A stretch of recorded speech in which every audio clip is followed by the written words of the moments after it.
काय वाचा मन एकविध करी, एक देह धरी नित्य सुख.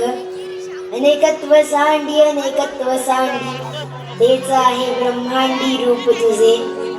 म्हणे गोरा कुंभार नाही रूपरेख, तेच तुझे सुख नामदेवा.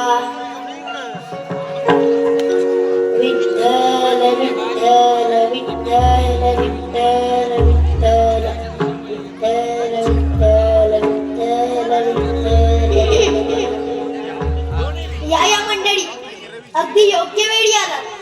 हे बघा, मी आता पूजेला सुरुवातच करत होतो. अजूनही विठ्ठलाची मूर्ती. अहो काय सारखं ते इट्टल इट्टल करत राहता. आता आपण दोघच नाही, आता आपल्या संग हे छोटे बाळ बी आहे.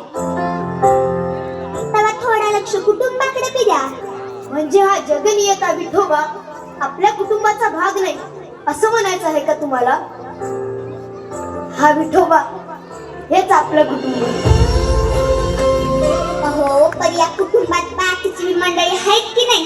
या काळ्या इठ्ठलाशिवाय बाकीच्याच बी येळ द्या म्हणते मी.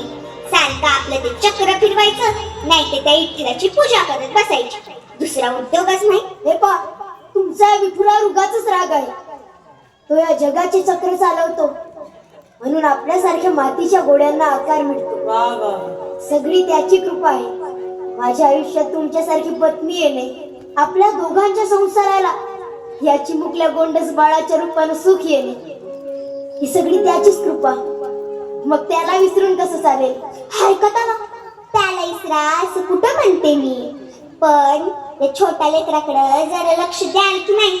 अव ज्या भक्तीने तुम्ही त्या विठ्ठलाच्या मूर्तीला लोणी लावताना, त्याच भक्तीनं या चिमुकल्यालाही खाऊ पिऊ घाला म्हणते मी. नाही तर त्याच्याला वाटेला येते माती. तुम्ही विनाकारण वाद घालत आहात.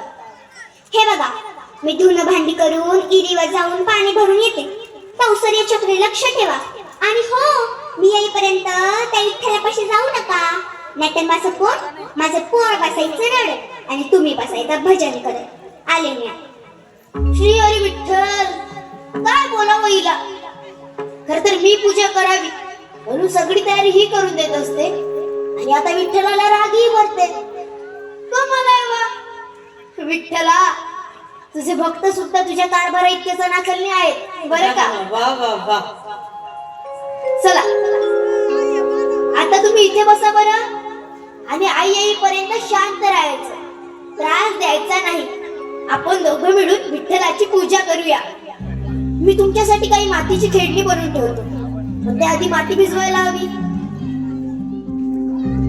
विठ्ठल विठ्ठल विठ्ठल विठ्ठल विठ्ठल विठ्ठल विठ्ठल विठ्ठल विठ्ठल विठ्ठल.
आणि स्वतःला माऊली म्हणून घेतोस वैरे.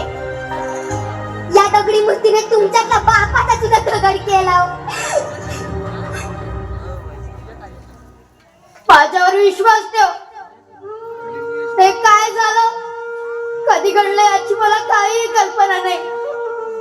माझ्या पायाखाली कोण आहे याची मला जाणीव सुद्धा झाली नाही.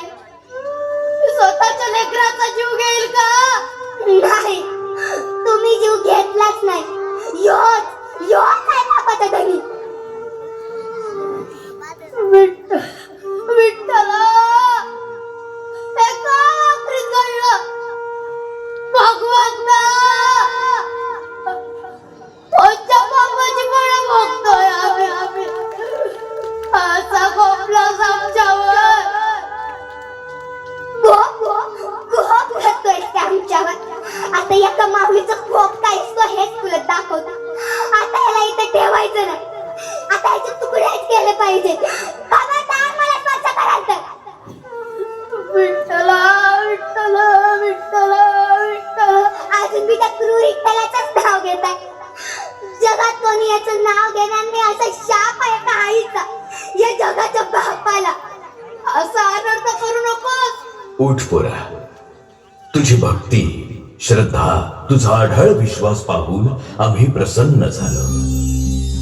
घरादारावर संकटाचा आभाळ कोसळला असतानाही तुझ्या भक्तीचा आणि विश्वासाचा चिरा टाळला नाही. मला तुमचे चरण स्पर्श करता येणार नाही. माझं पोट मेलंय. माते, तुझंही भाग्य थो. आपल्या एकुलत्या एक पुत्रासाठी तू भगवंताशी संघर्ष केलास.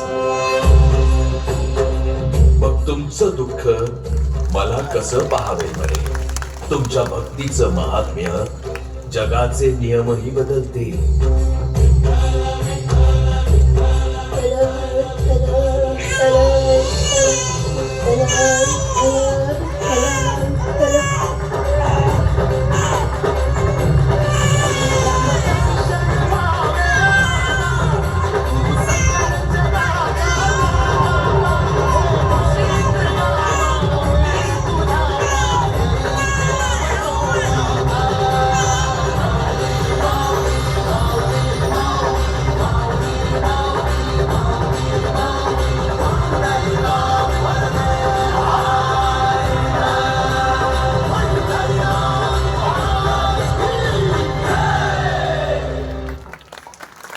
जोरदार टाळ्या.